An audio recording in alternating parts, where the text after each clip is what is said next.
All right, during our live this morning, I spoke about SCHD, and I mentioned that one of the things to consider about SCHD is that in as much as you are looking for growth in a particular investment, SCHD, because it's fully or mostly concentrated in dividend paying stocks, you don't get to see a lot of growth in the ETF itself. So one of the things that people need to consider is if you hold SCHD, you want to hold a bit of growth stocks as well, so that you can continue to grow a portfolio. Now, that doesn't mean that SCHD hasn't gone up in value. It's gone up in value, but at the same time, it's not performed like, say, the S&P 500 ETF or the VTI or VOO ETFs, okay?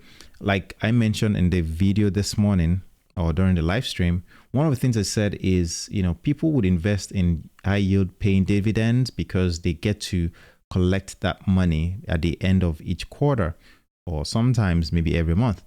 But for this particular example with the SHD, you get paid every quarter.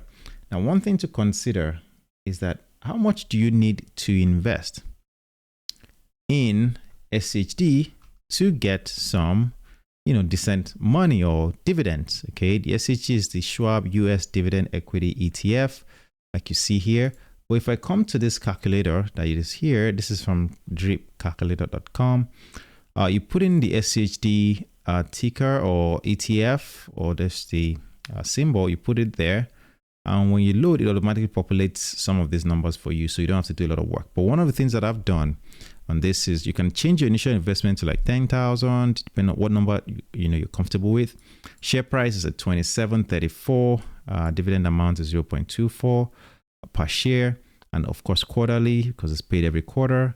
With a dividend growth of 11.38. This was automatically populated as well, but you can always change these numbers to find a conservative number to go with. It doesn't have to be this number, but the goal is that we just want to get an estimate. Remember, all of this is all estimate. Nothing is going to go exactly as we've put in here, because this is all future projections.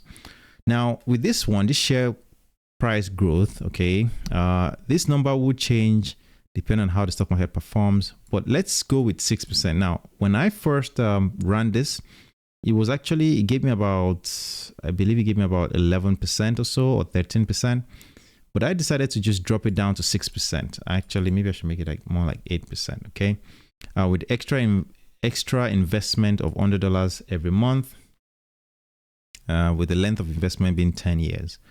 If we calculate this, what you would see is that for year one, okay, the end value of the account will be $12,493 and dividend of $396. Okay, so that's all you get. Now remember, this dividend is paid every quarter, and in the year you get $396. That's what this is. So you have to divide this number by 12, $396 divided by 12 to get the monthly value. Okay, approximately, or divided by 4 to get what you get. What you would divided by 3 to get the quarterly payments that you would have. All right. Okay.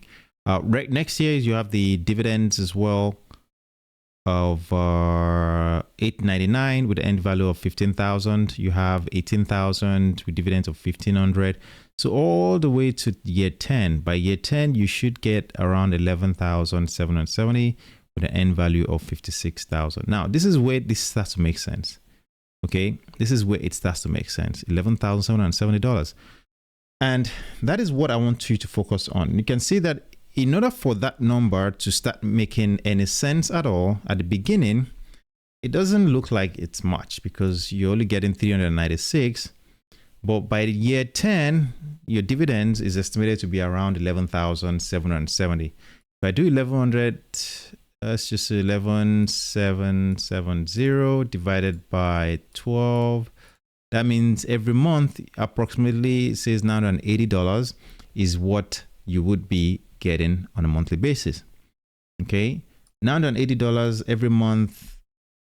It is definitely something that I believe would pay, your light bill, some food, and depending on how well you cut back on your expenses, it's gonna go far. That's what I mean, on certain on basic bills.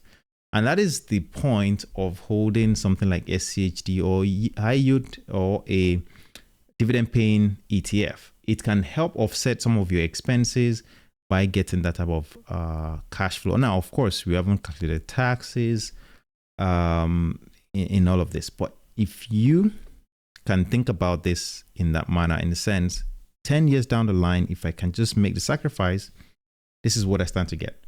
The thing is, if you don't plant that seed now, you won't get that amount. So the sooner you start investing, the sooner you get going, the sooner you start to reap this type of reward. And you have to understand that you don't have to start with 10,000 on day one. The reason why I'm just using 10,000 is because, well, that's the number that it populated with, right? You can always start with, I don't know, 5,000. Of course, you won't be getting 11,000 in year 10, but maybe you might be able to put more money over the years, right? You might be able to put, maybe instead of putting $100, you might be able to put $200 sometimes. You might be able to put $1,000, depending on what happens or transpires from the initial time you made the investment up until, that 10-year mark. This is just something that you should consider adding to your portfolio. It doesn't have to be everything your portfolio has. For example, like the SHD or the VYM that I mentioned on the live. Just something to consider to hold for this purpose of getting that extra income.